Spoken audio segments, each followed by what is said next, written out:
संसार सर्वस्व भगवान श्री राधा गोविंद के चरण कमल का ध्यान करते हुए भगवत स्वरूप आप सब श्रोताओं के चरण में प्रणाम है। कल हम लोग श्री पितामह भीष्म के चरित्र श्रवण कर रहे थे। कुरुक्षेत्र के मैदान में गंगा पुत्र भीष्म बाणों के सया में पड़े हुए हैं। उनके चारों तरफ सारा ऋषि मुनि, पांडव, भीम, अर्जुन, नकुल, सहदेव बैठे हैं। सप्त ऋषि क्रतु, पुलह, पुलस्त्य, अत्रि, अंगिरा, वशिष्ठ, मरीचि ये भी विराजमान है। और भगवान कृष्ण और श्री भगवान वेदव्यास, भगवान परशुराम, भगवान नारद वो भी भीष्म के बगल में विराजमान है। और उसी समय में श्री कृष्ण गंगा पुत्र भीष्म को कह रहे हैं जो गंगा पुत्र शरीर त्याग करने से पहले श्री धर्मराज युधिष्ठिर को कुछ समझाओ। तो पितामह भीष्म विष्णु सहस्त्रनाम स्तोत्र में श्री भगवान कृष्ण का स्तुति किए हैं। उनका सारा दर्द चला गया। तो पितामह भीष्म को धर्मराज युधिष्ठिर 5 प्रश्न किए हैं जो महाभारत के शांति पर्व में दिया गया है और भागवत के प्रथम स्कंद के 9वें अध्याय में भी दिया गया है। थोड़ा महाभारत में बड़ा विस्तार में दिया गया है और यहाँ पर संक्षेप में। और श्री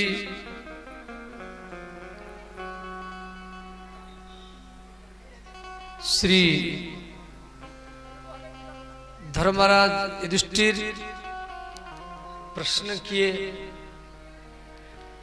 दान धर्मान राजधर्मान मोक्ष धर्मान विभागसः स्त्री धर्मान भगवत धर्मान समास व्यास योग्यतः। ध्यान देना, आपके जीवन में बहुत लाभ देगा। पितामह भीष्म युधिष्ठिर महाराज को समझा रहे हैं। कुरुक्षेत्र के मैदान में खड़े हो नहीं सकते, बैठ भी नहीं सकते, लेटे लेटे सुना रहे हैं। और वो कथा को हम लोग पामा में श्रवण कर रहे हैं। तो पहला प्रश्न है, युधिष्ठिर महाराज प्रश्न किए जे दान धर्म क्या है। देखो, दान करने से धन कभी घटता नहीं है। यदि आपको धनवान बनना है तो आपको सत्पात्र में उचित जगह में दान करना पड़ेगा। तो आपको कोई रोक नहीं सकता और आपका धन तेजी से बढ़ता हुआ चला जाएगा। और धन की 3 गति है। आपके पास जो धन है 3 तरीका से आपके हाथ से निकल जाएगा। तो 3 तरीका क्या है? उत्तम गति, मध्यम गति और अधम गति। उत्तम, मध्यम, अधम। तो उत्तम गति क्या है?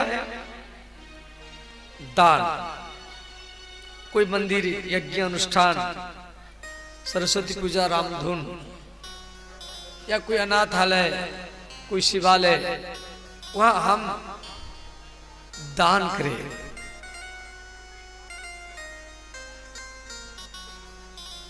तो ये है उत्तम गति।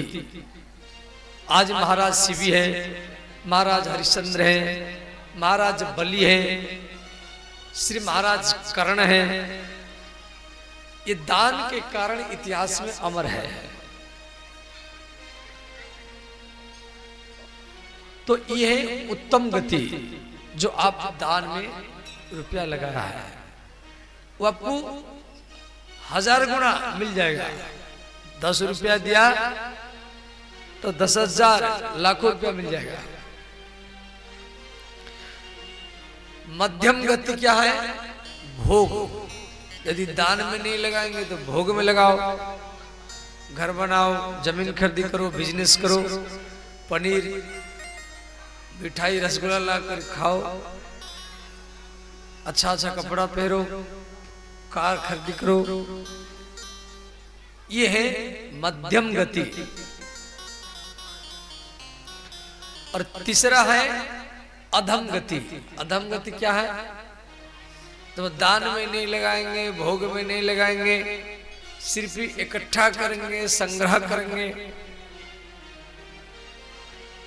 तो अधम गति क्या है? या तो आपका किससे लड़ाई होगा,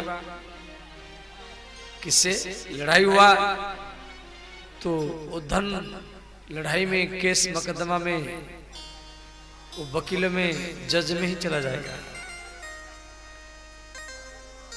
या कोई रोग होगा तो इलाज में, अस्पताल में वो धन चला जाएगा। इससे आपको कोई प्रतिष्ठा, सम्मान नहीं मिलेगा।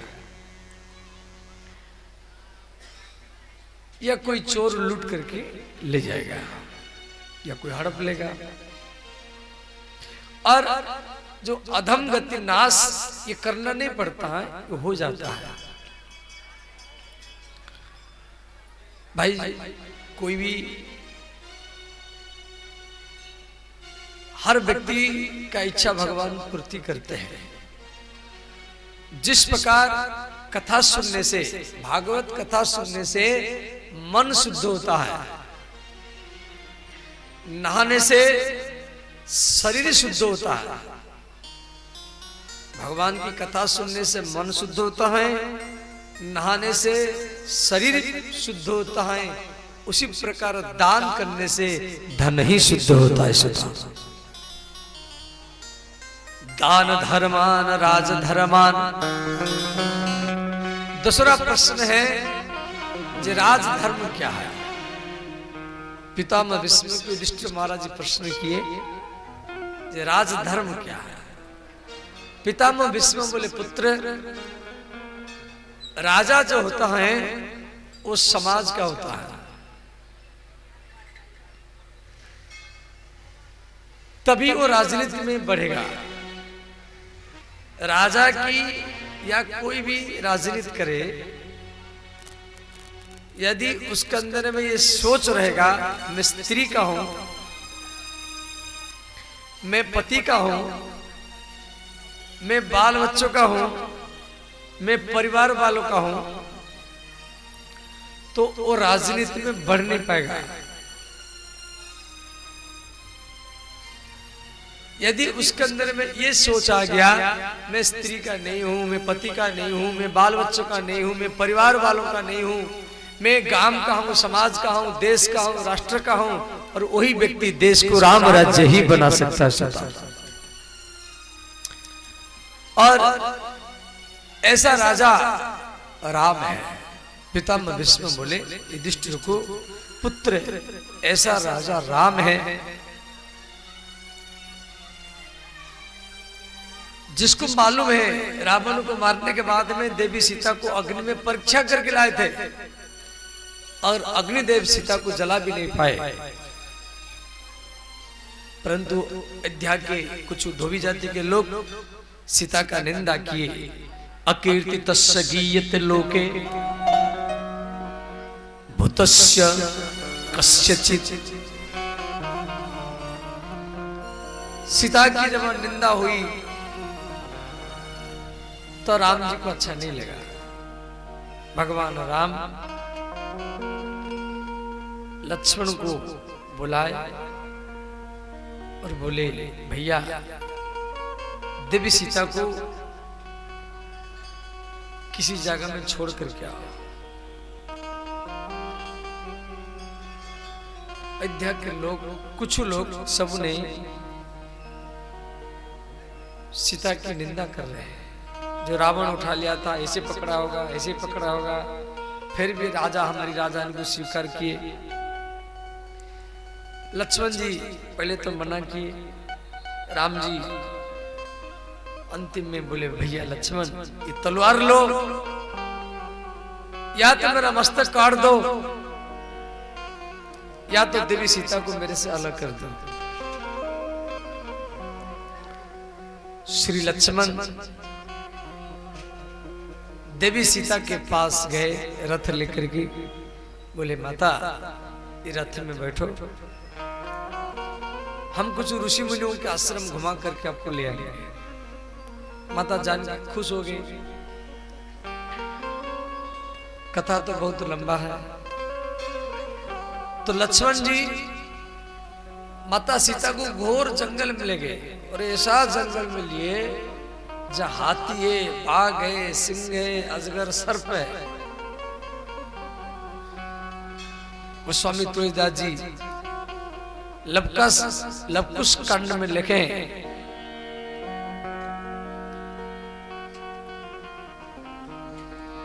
अति गहबर बन, गहबर शब्द का माने भयंकर, गहबर माने भयंकर, जहान कोई अति गहबर बन जहान कोई, अति गहबर बन जहान कोई, अति गहबर बन जहान कोई, छाड़े हु तात तन करी सोई, छाड़े हु तात तन कर सोई, छाड़े हु तात तन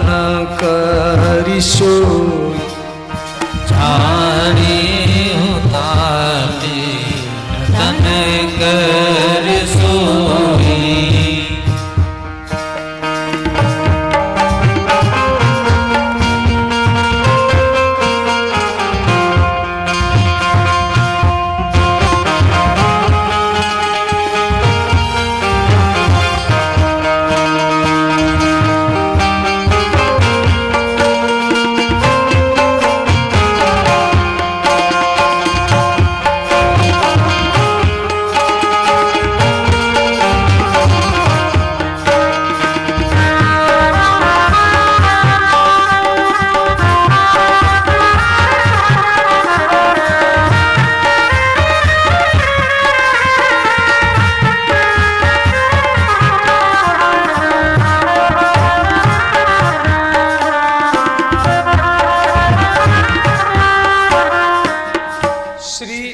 लक्ष्मण जी माता सीता को घोर जंगल में छोड़ करके आए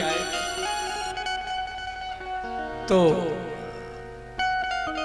माता जानकी वाल्मीकि आश्रम में लवकुश को जन्म दी। श्री लवकुश महर्षि वाल्मीकि जी के साथ अयोध्या में आए और रामायण सुनाए। सारा अयोध्या के लोग रामायण सुने। भगवान राम भी बैठे, लक्ष्मण, भरत, शत्रुघ्न, कौशल्या, कैकेयी, सुमित्रा सब रामायण सुन रहे हैं। लवकुश छोटे छोटे बच्चे हैं। अयोध्या के लोग को बोले, हे ऋषि कुमार, आप राम जी के जन्म लीला वनवास लीला, विवाह लीला, वनवास लीला, राज्याभिषेक लीला सुना दिया। आगे की लीला तो सुनाओ। तो लवकुश बोले अयोध्यावासियों, हमारी गुरु वाल्मीकि ने लिखा है, अकीर्ति तस्य गीयते लोके, ये वाल्मीकि रामायण का श्लोक है। इस श्लोक का अर्थ है, जिस समाज में जिसकी निंदा होती है, अकीर्ति, अकीर्ति माने निंदा, और कीर्ति माने प्रशंसा। समाज में जिसकी निंदा होती है और निंदा का शब्द, ध्यान देना, वो निंदा का शब्द जब तक समाज में चलता रहेगा तब तक व्यक्ति नरक में रहेगा। अकीर्ति तस्य गीयते लोके, और समाज में जिसकी सम्मान होती है, इज्जत होती है, प्रतिष्ठा, और वो प्रशंसा, प्रतिष्ठा, सम्मान जब तक समाज में रहेगा तब तक व्यक्ति वैकुंठ लोक में ही वास करेगा। ये वाल्मीकि रामायण का श्लोक है।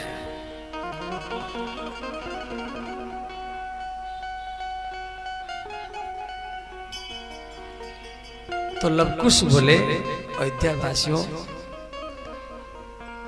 अयोध्या में सीता माता का निंदा हो, तो अयोध्या के राजा राम जी को अच्छा नहीं लगा। इसलिए लक्ष्मण के द्वारा वो अयोध्या के महारानी को, जो गर्भवती है,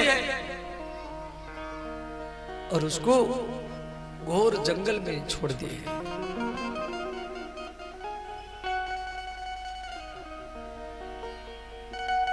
और वो अयोध्या की महारानी देवी सीता जंगल में रहती है, जमीन पर सोती है। ठंडी में ओढ़ने के लिए उसके पास में एक कंबल भी नहीं है, खाने के लिए रोटी चावल भी नहीं है।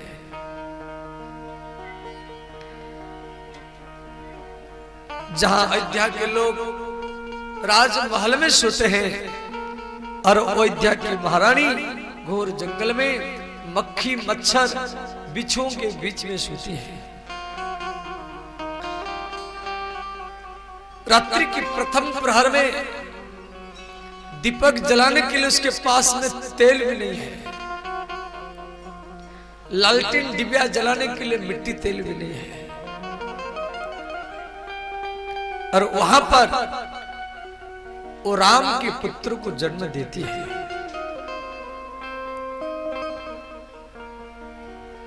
खाने के लिए ना आटा है, ना चावल है, ना पहनने के लिए कपड़ा है।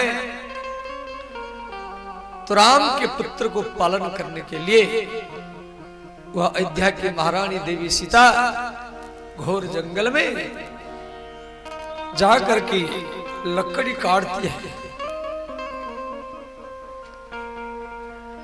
वो दरात लेकर के, उटांगिया लेकर के वो लकड़ियों को काटती है और लकड़ियों को सिर पर उठाते समय वो गिर जाती है।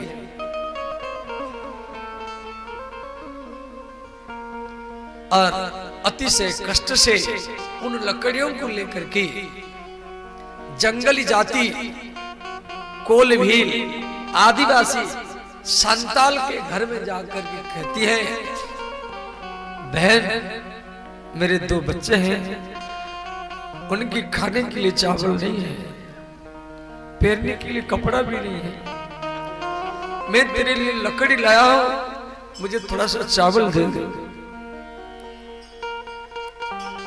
और इस प्रकार वो राम के पुत्र का पालन करती है। ये बात को सुनकर के सारा अयोध्यावासी रोते हैं। मां कौशल्या, कैकेयी, सुमित्रा, अनंत बलवंत श्री हनुमंत लाल, श्री भरत, लक्ष्मण, शत्रुघ्न, सारा अयोध्यावासी रोते हैं।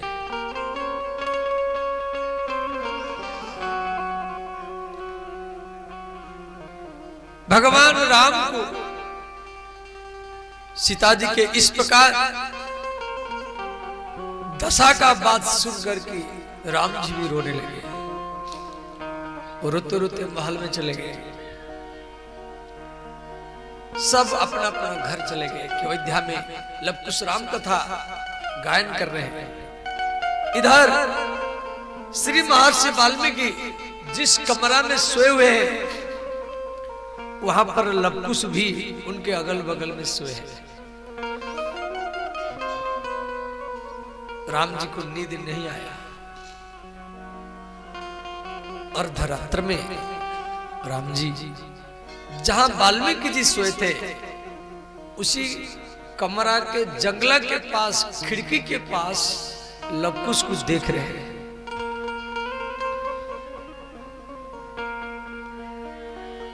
जो मेरे पुत्र है इनके पास खाने के लिए चावल आटा भी नहीं है। इनकी मां लकड़ी इकट्ठा करके और इनका पालन करती है। प्रातःकाल हुआ, महर्षि वाल्मीकि लवकुश को बोले, पुत्र अब हम आश्रम जाएंगे, यज्ञ साल भर चलेगा, फिर पूर्णाहुति के समय में आएंगे। जाओ यहाँ के राजा से आदेश लेकर के आओ। लवकुश राम जी के पास जाते प्रणाम करते हैं और बोले, महाराज हम जा रहे हैं। राम जी बोले, बेटे आप कल रात में बहुत सुंदर राम कथा सुनाया परंतु अपना परिचय तो नहीं बताया। आपके पिता कौन है, माँ कौन है, ये तो नहीं बताया। लवकुश बोले, देखो हम आज तक अपने पिता को नहीं देखा। हमारी माँ हमारी गुरु के आश्रम में रहती हैं, उसके नाम है वसुंधरा। वाल्मीकि जी के आश्रम में सीता जी का नाम सीता नहीं थी, वसुंधरा थी। और हमारी माँ के साथ हम भी रहते हैं। राम जी बोले, बेटे आपका नाम क्या है? लवकुश बोले, लव ने कहा मैं छोटा हूं, मेरा नाम लव है, ये मेरे बड़े भैया है, इसके नाम कुश है। परंतु दोनों हम एक साथ में जन्म लिए हैं, चेहरा से कोई पहचान नहीं पाएगा।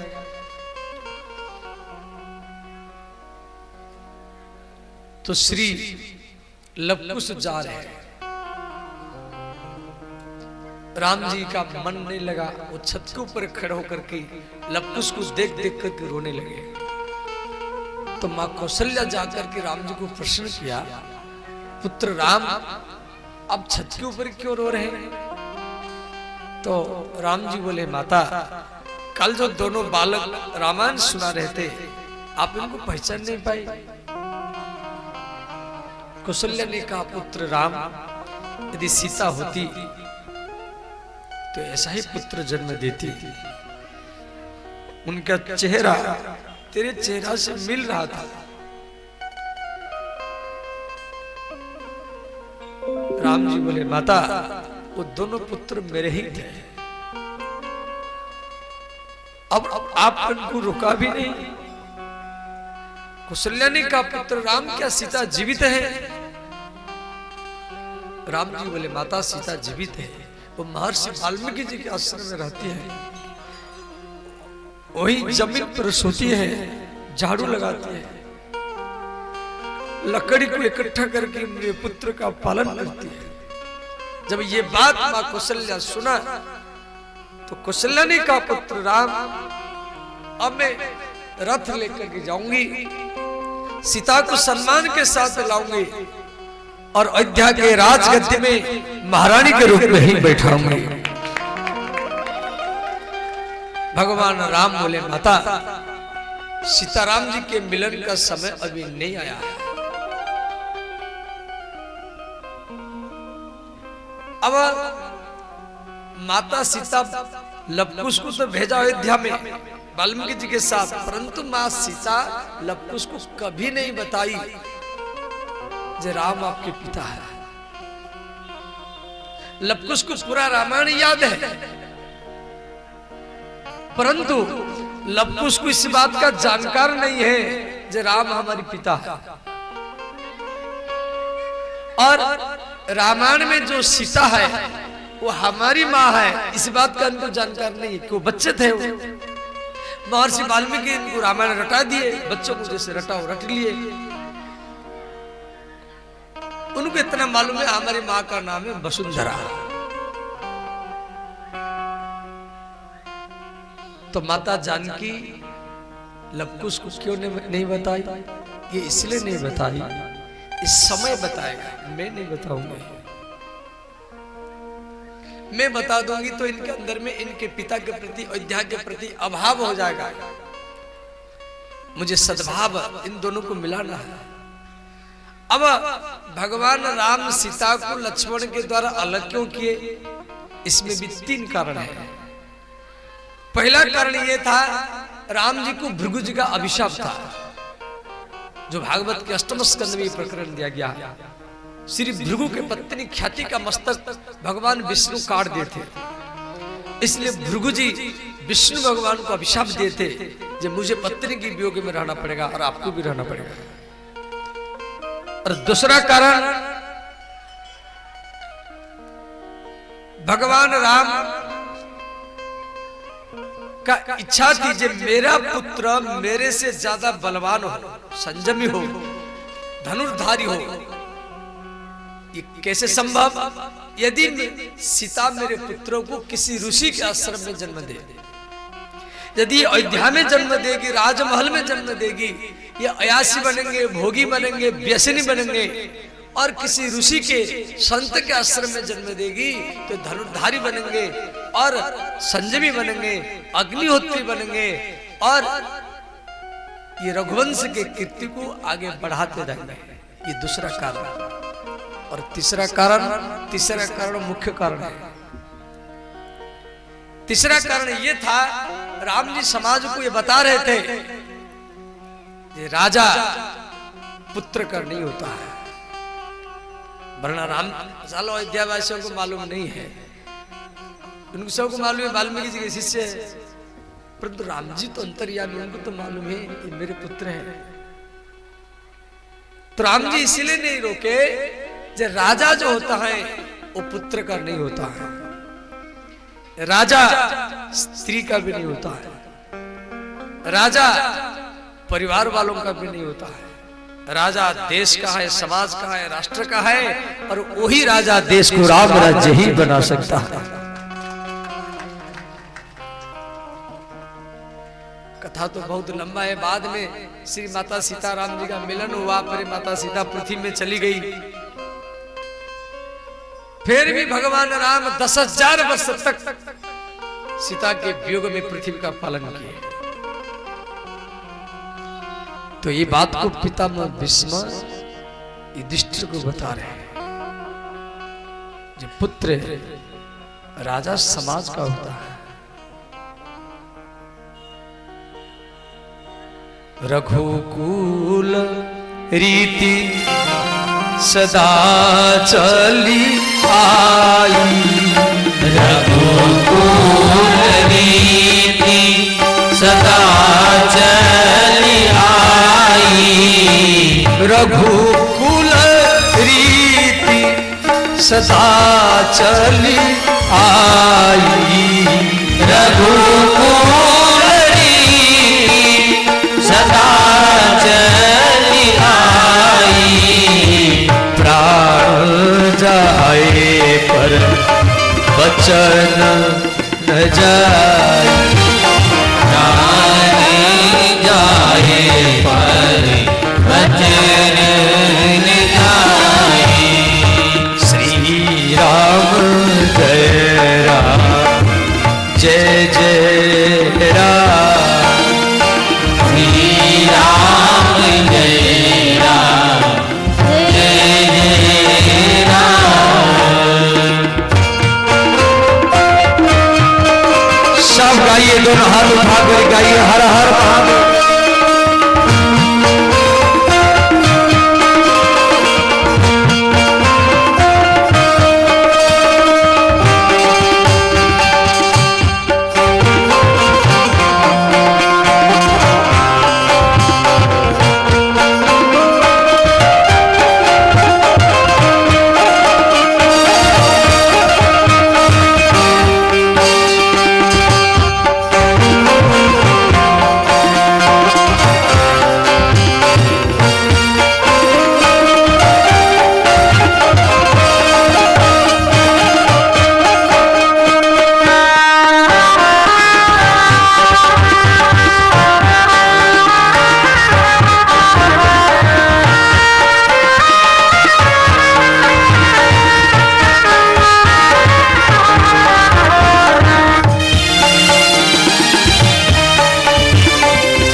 इस प्रकार दान धर्मान और राज धर्मान,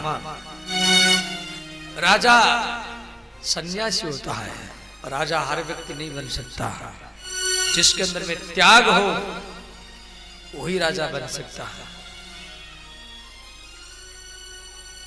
और स्त्री धर्मा, भगवत धर्मा। और तीसरा प्रश्न है, एक स्त्री का क्या धर्म है, एक पुरुष का क्या धर्म है, एक परिवार का क्या धर्म है। आप ध्यान देकर सुने। तीसरा प्रश्न आपके लायक है। पितामह भीष्म बोले, पुत्र युधिष्ठिर, स्त्री शब्द का अर्थ है स्वधर्मेण पतिम त्रायते इति सा स्त्री ही। जो अपने धर्म में रह करके पति का रक्षा करे उसको स्त्री कहा जाता है। पत्नी जो पति को पतन से बचा दे उसको पत्नी कहा जाता है। स्त्री के लिए पति का घर ही वैकुंठ है। पति के पास रहना वैकुंठ में ही रहना। पति को छोड़ करके स्त्री कहां भी रहेगी उसको दोष माना जाएगा, गलत माना जाएगा। जाए तो 2-4 दिन के लिए जा सकती, उससे ज्यादा नहीं। और स्त्री का विवाह के बाद में गोत्र परिवर्तन हो जाता है। जब तक वो शादी नहीं की तब तक पिता की गोत्र में, शादी के बाद में वो पति की गोत्र में। और पति का क्या धर्म है? पति माने पातीति पति, जो स्त्री का पालन पोषण करे उसको पति कहा जाता है। पा माने पालन करना, पाती इति पति। पति का भी धर्म है वो स्त्री को अपनी शरीर का अर्धांगिनी माने, आधा अंग माने। जो स्त्री माता पिता को, भाई को, गांव को, गोत्र को छोड़ करके आपके पास रहती है, आपका सेवा करती है, खिलाती है, आपके संतान को जन्म देती है, उसका भी पालन पोषण करती है। तो पति का भी धर्म है वो स्त्री का इज्जत करे, सम्मान करे। कभी केस पकड़ करके, हाथ पकड़ करके, साड़ी पकड़ करके, हाथ से, लाश से, डंडा से उसको मत मारे। जिस परिवार में पुरुष स्त्री के केस पकड़ करके हाथ से, लाश से, डंडा से पीटता है, लात मारता है, उसी परिवार में दरिद्रता आती है, गरीबी आती है। और जिस परिवार में स्त्रियों का इज्जत होता है, सम्मान होता है, कभी कभी नया कपड़ा ला करके उनको खुश किया जाता है, और उसी परिवार में महालक्ष्मी आकर के ही निवास करती सुधा। परिवार में पति और पत्नी का क्या धर्म है, ध्यान देना। पति और पत्नी एक दूसरे का पूरक है। पति शादी कर लिया इसका अर्थ ये नहीं है मेरा ही बात मानेगा, मैं जो बोलूंगा वही इसको मानना पड़ेगा, ये गलत है। मैं इसका पति हूं, नहीं, मेरे अधीन में इसको रहना पड़ेगा, मैं जो बोलूंगा यही करेगी, ऐसा नहीं सोच रखना।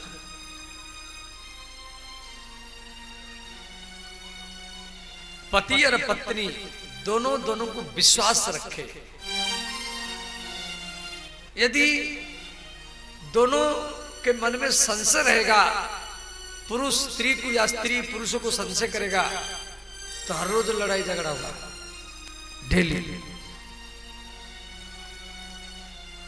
और जिस परिवार में पति पत्नी का नहीं मिलेगा, पति पत्नी का मन नहीं मिलेगा, वो परिवार में हर रोज लड़ाई झगड़ा चलेगा। और जिस परिवार में पति पत्नी का मन मिलेगा, और वो परिवार स्वर्ग ही बन जाएगा श्रोता। और वहीं पर देवता लोग, ऋषि मुनि जन्म लेते हैं।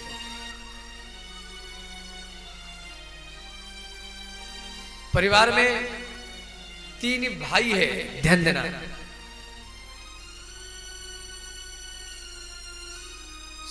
और माता पिता है।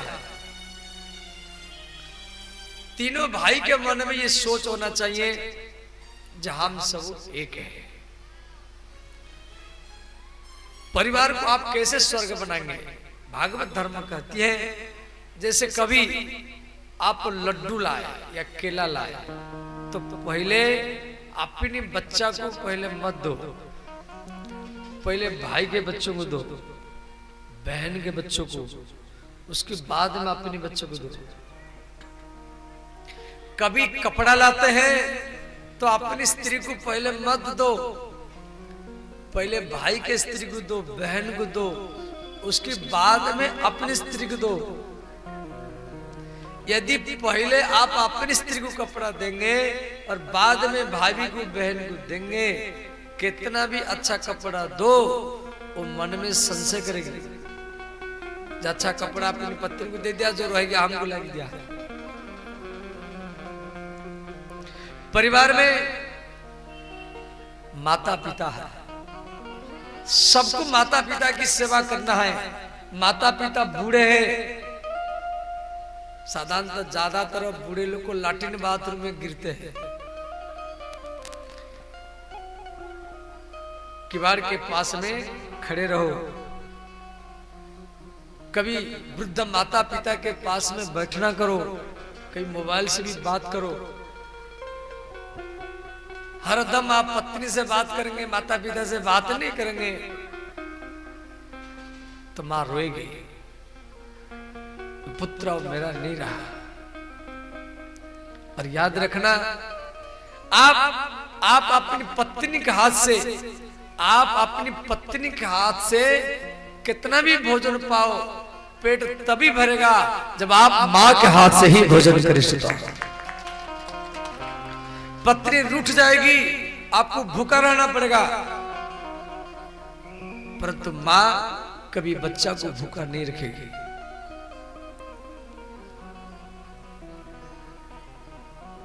आपके पास में रुपया है या नहीं है, बैंक अकाउंट में रुपया है या नहीं है, आपकी एटीएम में रुपया है या नहीं है, ये पत्नी का नजर रहेगा।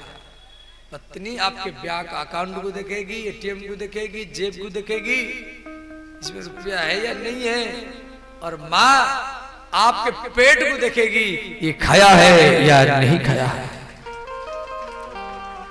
इसीलिए हमारी सनातन धर्म में माता का स्थान प्रथम है। मातृदेव भव, पितृदेव भव। पहला स्थान माँ का है, दूसरा स्थान पिता का है, उसके बाद में आचार्य गुरु होते हैं। इसलिए सबको माता पिता की सेवा करना चाहिए। देखो कई व्यक्तियों का ये सोच है कि राम जी का पूजा करेंगे तो राम जी मिलेंगे, कृष्ण जी का पूजा करेंगे तो कृष्ण जी मिलेंगे, शिव जी का पूजा करेंगे तो शिव जी मिलेंगे। परंतु भागवत का सोच है, आप अपनी माता पिता का पूजा करो तो आपको जल्दी भगवान का ही दर्शन होगा। इतिहास में राम जी का प्रभाव क्यों फैला? सिर्फ मातृभक्ति पितृभक्ति के कारण। आप थोड़ा विचार करो, राम जी 14 वर्ष वन में गए, आपका पामा का कोई व्यक्ति सहरसा में, मधेपुरा में, पटना में जाकर के रिक्शा चला करके मजदूर करके दूसरा घर बना देता है, तो राम जी चाहते क्या जंगल में घर नहीं बना सकते थे? परंतु भगवान राम न जंगल में कोई घर बनाए, न तखत में सोए, न गद्दा लगाए, न तकिया लगाए। निषाद राज का नाम सुने होंगे, राम जी के मित्र निषाद राज राम जी के लिए तकिया लाया था, गद्दा लाया था और खाट लाया। राम जी मना किए, बोले मित्र मैं खाट में नहीं बैठूंगा, मैं गद्दा में नहीं सोऊंगा, सिर के नीचे तकिया नहीं लगाऊंगा। निषाद राज ने कहा भगवान आप मेरे घर में चलिए। राम जी मना कर दिए, नहीं नहीं मैं घर में भी नहीं जाऊंगा, मैं सिर्फ पेड़ के नीचे रहूंगा। तो राम जी वो पेड़ के नीचे सोए जमीन पर, निषाद राज घास बिछाया, पत्ता। प्रातःकाल हुआ, राम जी गंगा में नहाए, माता सीता भी नहाई, लक्ष्मण जी भी नहाए।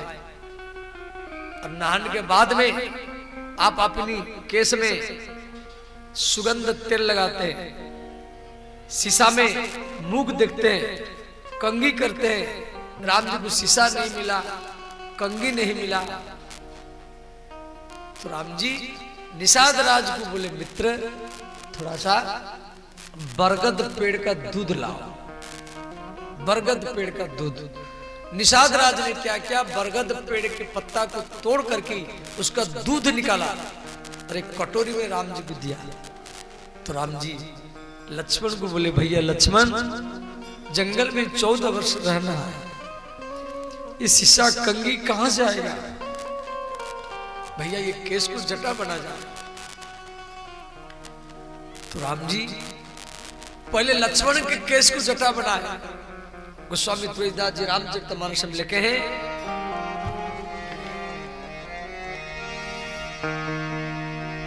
हो तो प्रात बट क्षीर मगावा, हो तो प्रात बट क्षीर मगावा। ये रामचरितमानस का पंक्ति है, मैं अपने मन से नहीं बोल रहा। हो तो प्रात, प्रात माने सवेरा, बट क्षीर मगावा, क्षीर माने दूध, क्षीर शब्द का अर्थ दूध, माने बरगद पेड़ के दूध मगाया राम जी। हो तो प्रात बट क्षीर मगावा, हो तो प्रात बट क्षीर मगावा। अनुज सहित निज जटा पहनावा, अनुज सहित निज जटा पहनावा। अनुज, अनुज शब्द का अर्थ है छोटे भाई। छोटे भाई को अनुज कहा जाता है और बड़े भाई को अग्रज कहा जाता है। तो पहले राम जी लक्ष्मण के जटा बनाए, उसके बाद में अपना जटा बनाया। अनुज सहित निज जटा बनावा, अनुज सहित निज जटा बनावा। हो तो प्रात बट क्षीर मगावा, हो तो प्रात but Kshir Magawa. Shri Ram जय राम जय जय राम, श्री राम जय राम जय जय राम। श्री राम जय राम जय जय राम, श्री राम जय राम जय जय राम।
मातृभक्ति मेरे माँ कैके ने शर्त लगाया, तापस बेस विशेष उदासी 14 वर्ष राम बनवासी। तो राम के अच्छा भगवान का अनंत अवतार है, परंतु राम जी का प्रभाव और कृष्ण जी का प्रभाव समाज में क्यों पड़ा? और भी अवतार तो है, सिर्फ मातृभक्ति पितृभक्ति के कारण। ऐसे भगवान कृष्ण के अंदर में तो जो माता पिता की सेवा करता है वही अपना जीवन का परिवर्तन कर सकता है।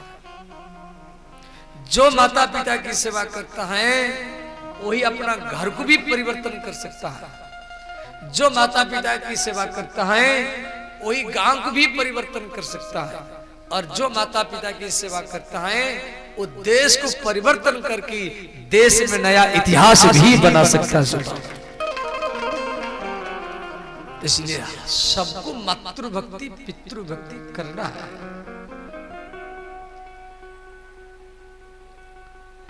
तो एक परिवार का धर्म, भाई बहन, भाई का कर्तव्य बहन जब भी आए घर में उसको खुश करके भेजे, कपड़ा दे, मिठाई दे, रुपया दे। और जिसकी घर से बहन बेटी प्रसन्न होकर के ससुराल में जाती है, ध्यान देना, जिसके घर से बहन और बेटी प्रसन्न होकर के अपने ससुराल को जाती है, उसी घर में कभी भी दरिद्रता नहीं आती है, गरीबी नहीं आती है। इसलिए जब भी आए खुश करके भेजो। उस सुवासिनी है आपकी दूसरी घर में चली जाएगी। और पड़ोसी के प्रति धर्म, पड़ोसी का भैंस बकरा बकरी खुल करके आ गया, उसको डंडा से नहीं भगाना है, उसको लेके बांध दो, बोल दो, ले जाएगा। बहुत व्यक्ति पड़ोसी से लड़ते रहते हैं। तो पितामह भीष्म करे पुत्र युधिष्ठिर स्त्री धर्म, पति धर्म, पड़ोसी धर्म, परिवार धर्म, स्त्री धर्मान भगवत धर्मान। चौथा प्रश्न है एक भक्त का क्या धर्म है। ये 5 प्रश्न है। पहला प्रश्न था दान धर्म, दूसरा प्रश्न है राजधर्म, तीसरा प्रश्न है स्त्री धर्म, और चौथा प्रश्न है भक्त का क्या धर्म है। देखो, भगवान के जो भक्त होते हैं उस समाज में हारते हुए जिंदगी बिताते हैं। जो समाज में जीत करके जिंदगी बिताता है उसको सम्मान सर्टिफिकेट रुपया मिलता है। और जो समाज में हारते हुए जिंदगी बिताता है उसको हरि मिलते हैं, उसको राम मिलते हैं, उसको भगवान मिलते हैं। और भक्त नैनम गलदश्रुधारया बदनम गदगद हृदया गिरा। भक्त के अष्ट सात्विक लक्षण होता है। अष्ट सात्विक लक्षण क्या है? कथा सुनते समय में कथा के प्रसंग में डूब जाना, शरीर को भूल जाना, कथा सुनते सुनते ये जो रोम है ये रोमांचित हो जाना, आंखों से अश्रुपात होना, कंठ रुंध जाना, कभी पागल के समान नाचना, कभी गिर जाना, ये भक्तों के अष्ट सात्विक लक्षण होता है। सब में भगवान भाव रखना, जो निंदा करे, जो विरोध करे उसके प्रति दया करना, उसके प्रति अभाव नहीं करना, ये भक्तों का लक्षण होता है। कितना निंदा करो, कितना भी बुराई करो तो भी आपका भलाई करेगा। और भक्त भी 3 प्रकार के होते हैं, साधारण, मध्यम, उत्तम। साधारण भक्त वो है जो केवल मंदिर में जाकर के प्रणाम करता है, अगरबत्ती धूप बत्ती लगाता है, फूल चढ़ाता है और अड़ोसी पड़ोसी से लड़ता है। वो साधारण होते हैं, समझ गए? मंदिर में तो पूजा करते हैं, मंदिर में तो भगवान को देखते हैं पत्थर में, परंतु इंसान में नहीं देखते हैं। पत्नी से लड़ना, पति से लड़ना, पड़ोसी से लड़ना, उसका कैसे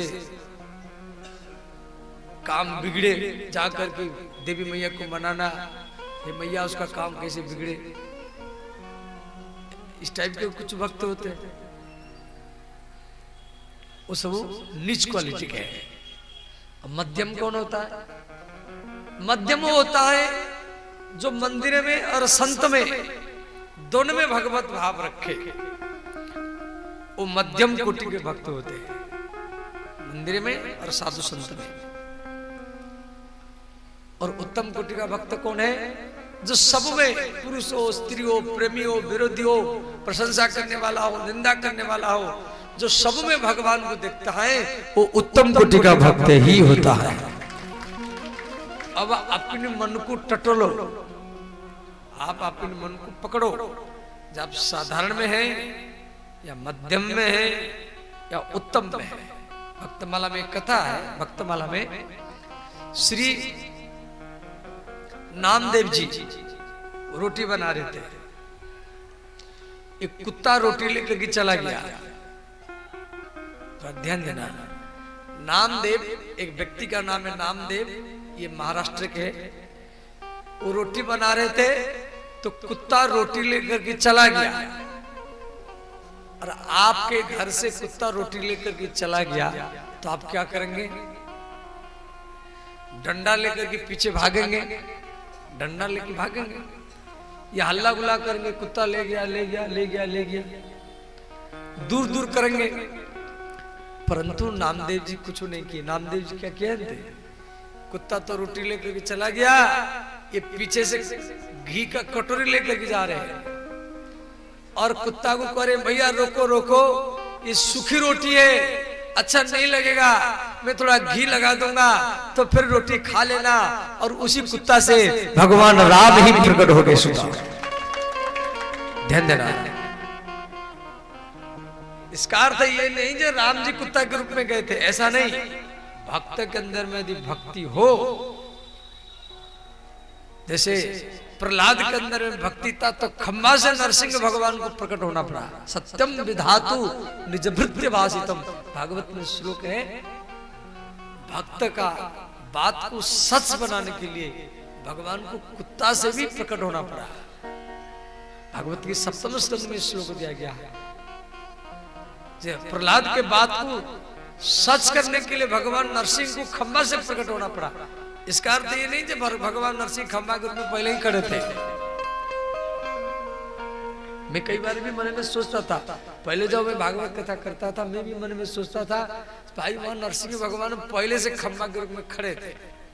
परंतु जब हम भागवत थोड़ा सा ढंग से अध्ययन किए, ये श्लोक मिला मुझे, जे सत्यम विधातु निज भृत्य भाषितम। निज भृत्य, भृत्य माने भक्त, मेरा भक्त यदि झूठ भी बोलेगा, मेरा भक्त यदि झूठ भी बोलेगा, वो झूठ को सच करना ये भी मेरा कर्तव्य है। भगवान स्वयं भागवत में बात को बोले। तो उत्तम कोटि का भक्त वो होते हैं जो सब में भगवान को देखते हैं। इस प्रकार मोक्ष धर्म, पांचवा प्रश्न है, मोक्ष धर्म क्या है? मोह मने मोह, क्षय मने क्षय हो जाना, जिसकी मोह आसक्ति समाप्त हो गया हो। ये 5 प्रश्न युधिष्ठिर महाराज जी किए, पितामह भीष्म की उत्तर दिए। उसके बाद में पितामह भीष्म 11 श्लोक में स्तुति किए और भीष्म का जो प्राण ज्योति निकल करके श्री कृष्ण के चरण में लीन हुआ। बोलिए श्री भीष्म महाराज की जय। पितामह भीष्म का सब पांडव लोग वहां पर संस्कार किए। तो मां गंगा रोने लगी। नारद जी समझाए, गंगे आप क्यों रोती हैं?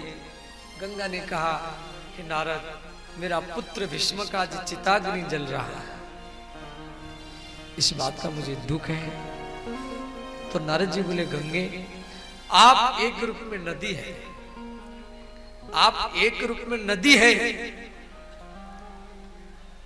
और गंगोत्री से लेकर के उत्तर प्रदेश, बिहार, बांग्लादेश देकर के गंगा सागर में मिलती है, और आप एक रूप में नदी है और दूसरी रूप में आप भीष्म जैसा पुत्र जन्म देने के लिए महाभारत में शांतनु की पत्नी भी बनी। कुछ वर्ष के लिए, कुछ वर्ष के लिए आप महाराज शांतनु की पत्नी बनकर के भीष्म जैसा पुत्र जन्म दिया। यही आपके लिए पर्याप्त है। इसीलिए गंगा की एक नाम है भीष्म माता।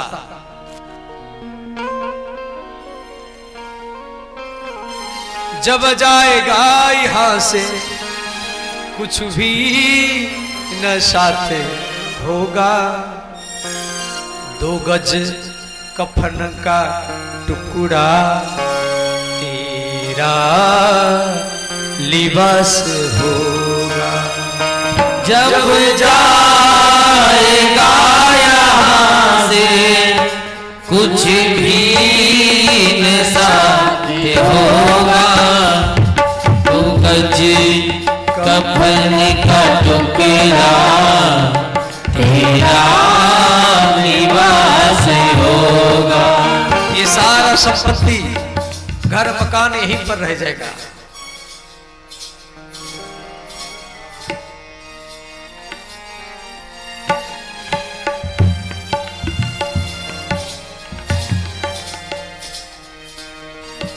कांधे पे धरी ले जाए परिवार बाल तेरे, कांधे पे धर ले जाए परिवार वाले तेरे, यमदूत तले पकड़ कर डोलेंगे घेरे घेरे।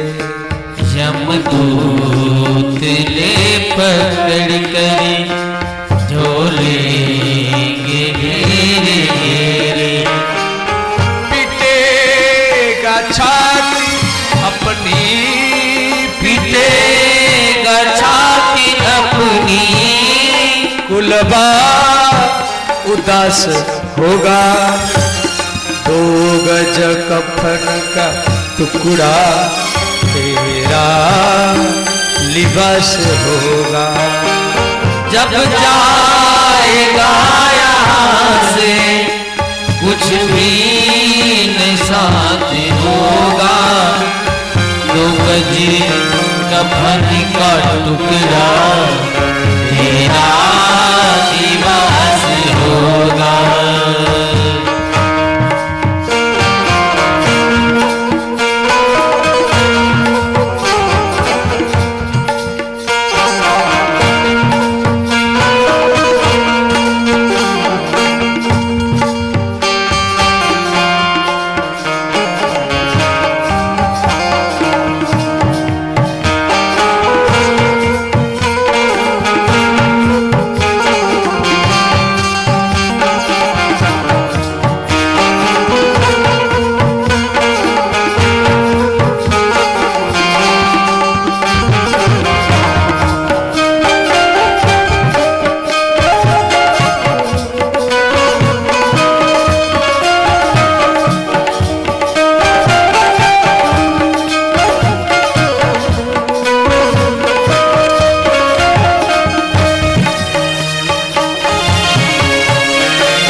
जब मर जाता है समाज का व्यक्ति उसको एक एक लकड़ी भेंट करता है, चुन चुन के लकड़ियों में रखी दे तेरे बदन को, चुन चुन के लकड़ियों में रख दे तेरे बदन को, आकर के झट उठा ले मेहतर तेरे कफन को, आकर के झट उठा ले मेहतर तेरे कफन को, दे देगा आग तुझ में, दे देगा आग तुझ में।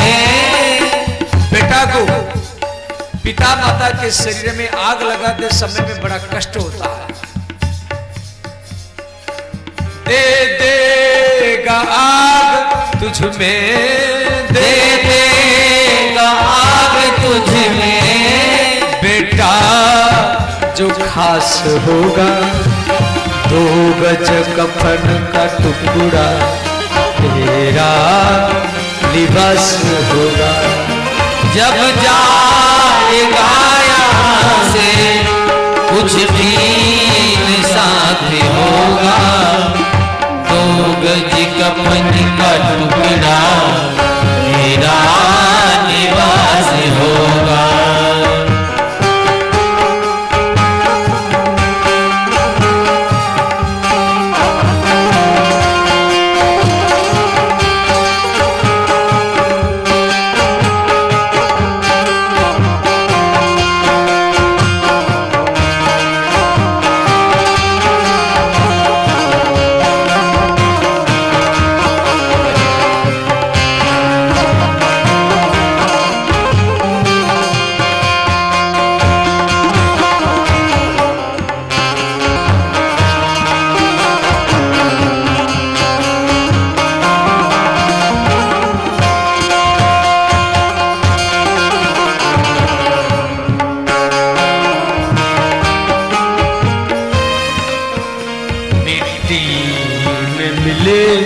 मिट्टी बाकी राख होगी, मिट्टी में मिले मिट्टी बाकी राख होगी। शरीर मिट्टी में मिल गया, सोने से तेरी काया जल करके राख होगी, सोने सी तेरी काया जल करके राख होगी। दुनिया को त्याग तेरा, दुनिया को त्याग तेरा मरघट में वास होगा, 2 गज कफन का टुकड़ा तेरा लिबास होगा। जब जाएगा यहाँ से कुछ भी न साथी होगा, 2 गज कफन का टुकड़ा तेरा लिबास होगा। हे हरि हे हरि हे हरि हे हरि हे हरि हे हरि हे हरि हे हरि हरि बोल हरि बोल हरि बोल हरि बोल हरि बोल हरि बोल हरि बोल हरि बोल हरि बोल।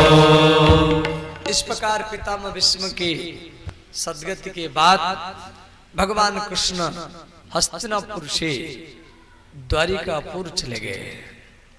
इधर हस्तिनापुर में श्री उत्तरा के गर्भ से एक बालक जन्म लिया, उसका नाम रखा गया परीक्षित। बोले श्री परीक्षित महाराज की जय। साधारण बालक जन्म लेने के बाद रोते हैं, परंतु ये बालक को रोया नहीं, जन्म लेने के बाद तुरंत बैठ गया।